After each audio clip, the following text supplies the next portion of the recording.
श्री बलराम जी की रासलीला। दुर्योधन ने पूछा, भगवान मुनि सत्तम, भगवान बलभद्र जी ने नाग कन्या गोपियों के साथ यमुना जी के तट पर कब विहार किया था? प्राण विपाक मुनि बोले, एक समय की बात है।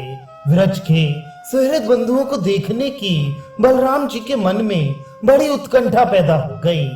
तब वे अपने ताल ध्वज से युक्त रथ पर सवार होकर द्वारका से निकले और गौओं, गोपालों तथा गोपियों से भरे गोकुल में जा पहुंचे। नंदराज और यशोदा जी भी बहुत दिनों से उन्हें देखने के लिए उत्कंठित थे, अतएव उन्होंने उनको हृदय से लगा लिया। फिर बलभद्र जी गौओं, गोपियों और गोपालों से मिले और पूरे वसंत के 2 महीने उन्होंने वहां निवास किया। पहले जिन नाग कन्याओं के गोपी होने का वर्णन आ चुका है, उन्होंने गर्गाचार्य जी से बलभद्र जी का पंचांग प्राप्त करके उसे सिद्ध किया था। उसी के प्रभाव से बलभद्र जी ने प्रसन्न होकर कालिंदी के तट पर उनके साथ रास मंडल में रास क्रीड़ा की। उस दिन चैत्र की पूर्णिमा थी। अरुण वर्ण के पूर्ण चंद्र उदित होकर सारे वन को अपनी रंग बिरंगी किरणों से रंजित कर रहे थे। शीतल पवन कमल के मकरंद और पराग के लिए सर्वत्र मंद गति से प्रवाहित हो रहा था। आनंददायिनी यमुना अपनी चंचल लहरियों से निर्मल पुलिन भूमि को व्याप्त कर रही थी। कुंजों की प्रांगण भूमि विविध निकुंज पुंजों से सुशोभित तथा चमचमाते हुए सुंदर पल्लवों और पुष्पों के पराग से आवृत थी। मोर और कोयल मधुर स्वर में गूंज रहे थे और मधुपान मत मधुकरों की मधुर ध्वनि से मुखरित व्रज भूमि अत्यंत शोभा को प्राप्त हो रही थी। बलराम जी के पैरों में नुपुर की मधुर ध्वनि हो रही थी। चमकती हुई मणियों के कड़े, करधनी, केयूर, हार, किरीट और कुंडलों से वे अलंकृत थी। उनके वदन पर कमल दल की छटा छा रही थी। वे नीलांबर धारण किए हुए थे। उनके विमल कमल दल के समान नेत्र थे। ऐसे श्री बलदेव जी यक्षिणियों के साथ यक्षराज की भांति रास मंडल में गोपियों के द्वारा घिरे हुए विराजित थे। तदनंतर वरुण के द्वारा प्रेरित वारुणी देवी वृक्षों के कोटरों से प्रकट होकर बहने लगी। उस पुष्पासव की सुगंध से सारा वन सुगंधमय हो गया। मधु के लोभ से मधुकर पुंज मधुर गुंजार करने लगा। वारुणी पान से मद विभल कमल दल के समान विशाल और अरुण नेत्र वाले बलदेव जी के अंग प्रेमावेश से चंचल हो उठे।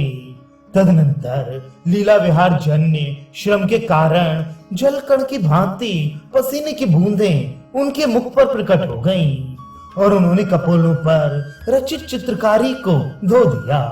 तदनंतर गजराज किसी चाल वाले और गजेंद्र ऐरावत की सूंड के समान विशाल भुजाओं वाले बलदेव जी गोपियों के साथ वैसे ही क्रीड़ा करने लगे जैसे उन्मत्त मातंग हथनियों के साथ करता है। उनके सींग स्कंद तुल्य कंधे पर हल और हाथों में मूसल सुशोभित था। करोड़ों करोड़ों पूर्ण चंद्रमाओं की प्रभा के समान उनका तेज छिटक रहा था। दीप्यमान रत्नों के मंजीर, चंचल नुपुर, मधुर शब्द करती हुई स्वर्णमय किंकड़ी, कड़े, ताटंग, हार, श्रीकंठ, अंगूठियां और सिर पर दिव्य मणिभूषण सुशोभित थे। काली नागिन को लजाने वाली कृष्ण अलकावली को वेणी से युक्त और कपोलों पर चित्रित मनोहर पत्रावलियों से सुशोभित गोप सुंदरियों के साथ अखिल भुवनपति भगवान बलराम जी वहां विराजित होकर रास विहार करने लगे।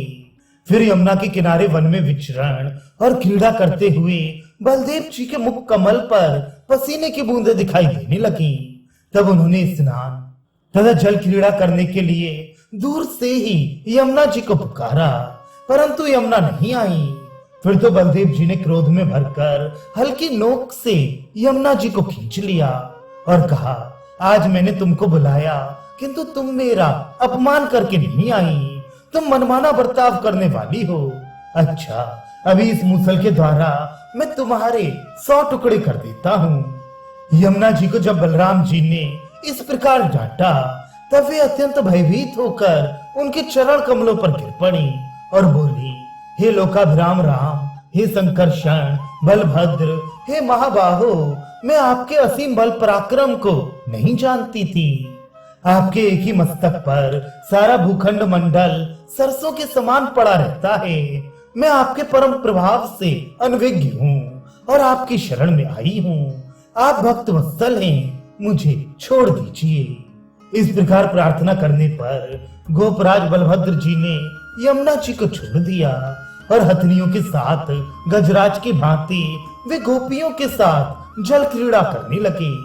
तदनंतर उनके यमुना से बाहर निकलने पर यमुना जी ने आकर उन्हें बहुत से नील वस्त्र और स्वर्ण तथा रत्नों के आभूषण भेंट किए।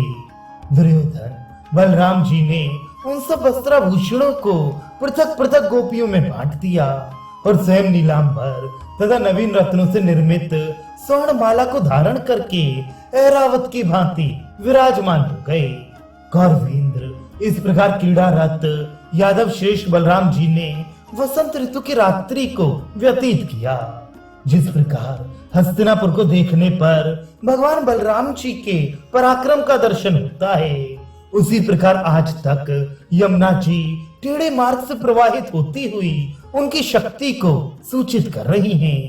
भगवान बलराम जी के इस रासलीला के प्रसंग को जो मनुष्य सुनता अथवा सुनाता है, वे सारे पापों से मुक्त होकर परमानंद पद को प्राप्त होता है। युवराज, अब और क्या सुनना चाहते हो?